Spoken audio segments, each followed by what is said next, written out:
Hello everybody, it's Daniel Alamia back at you with another Body Shop Nugget. So today I want to talk about paint work. You know, when a vehicle goes to paint, it doesn't get painted the same day. It depends on the work that has to be done. For example, we had to do body work on the quarter and the door. What you see here is primer. We have to primer it, then it's going to sit.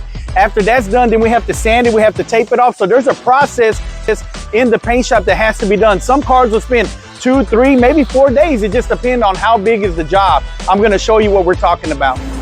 All right, so here we have a vehicle in the paint booth. You see we have to get it all taped off and ready. Right now you see the base on the vehicle.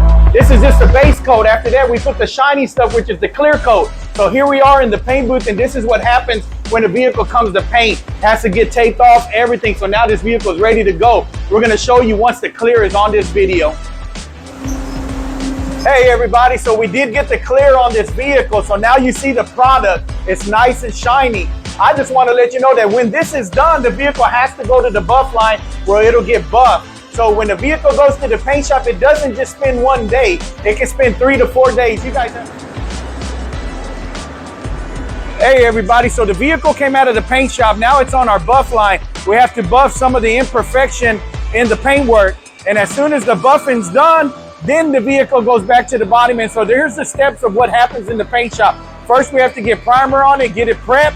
Then it has to go in the paint booth, and we have to do the base coat, then the clear coat, and then lastly we get it buffed. Then it goes back to the body man for reassembly.